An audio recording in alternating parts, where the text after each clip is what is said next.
Animal pills. At this point, George suddenly had an extra good wheeze. Although the medicine cupboard in the house was forbidden ground, what about the medicines his father kept on the shelf in the shed next to the hen house? The animal medicines. What about those? Nobody had ever told him he mustn't touch them. Let's face it, George said to himself.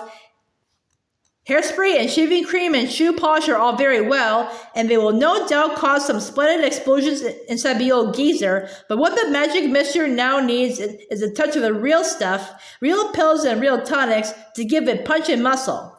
George picked up a heavy 3/4 full pot and carried it out the back door. He crossed the farmyard and headed straight for the shed alongside the hen house. He knew his father wouldn't be there. He was out haymaking in one of the meadows. George entered the dusty old shed and put the stewing pot on the bench. Then he looked up at the medicine shelf. There were 5 big bottles there. 2 were full of pills, 2 were full of runny stuff, and 1 was full of powder. I'll use them all, George said. Grandma needs them. Boy, does she need them. The first bottle he took down contained an orange-colored powder. The label said, for chickens with foul pests, hen gripe, sore beaks, gammy legs,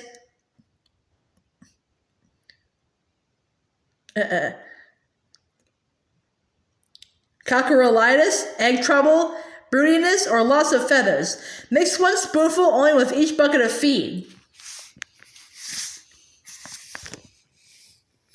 Well, George said, aloud to himself as he tipped in the whole bottleful, the old bird won't be losing any feathers after she's had a dose of this.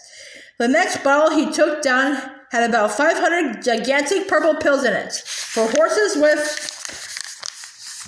horse throats. It said on the label, the horse-throated horse should suck 1 pill twice a day.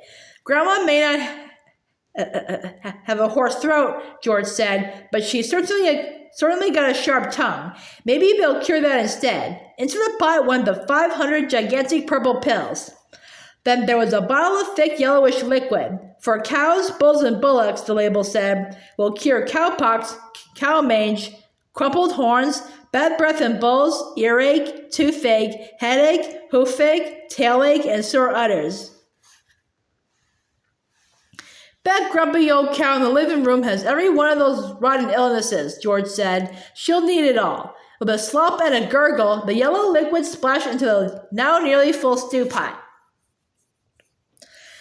The next bottle contained a brilliant red liquid. Sheep dip, it said on the label, for sheep with sheep rot and for getting rid of ticks and fleas. Mix 1 spoonful in 1 gallon of water and slosh it over the sheep.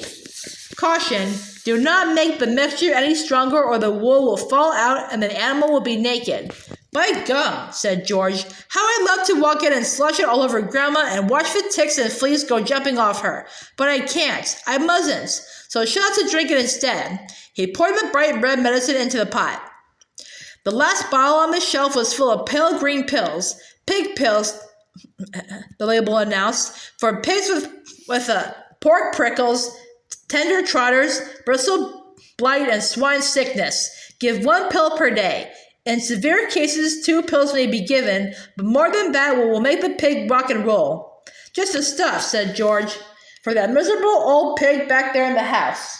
She'll need a very big dose. He tipped all the green pills, hundreds and hundreds of them, into the stewing pot. There was an old stick lying on the bench that had been used for stirring paint. George picked it up and started to stir his marvelous concoction. The mixture was as thick as cream, and as he stirred and stirred, many wonderful colors rose up from the dust and blended together, pinks, blues, greens, yellows, and browns.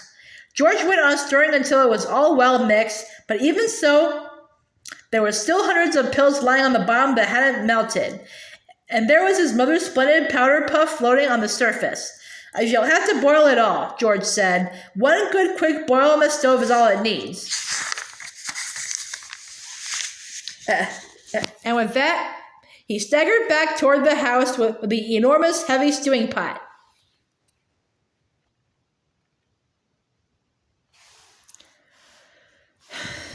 On the way, he passed the garage, so he went in to see if he could find any other interesting things. He added the following: half a pint of engine oil to keep Grandma's engine going smoothly, some antifreeze to keep her radiator from freezing up in winter, a handful of grease to grease her creaking joints, then back to the kitchen.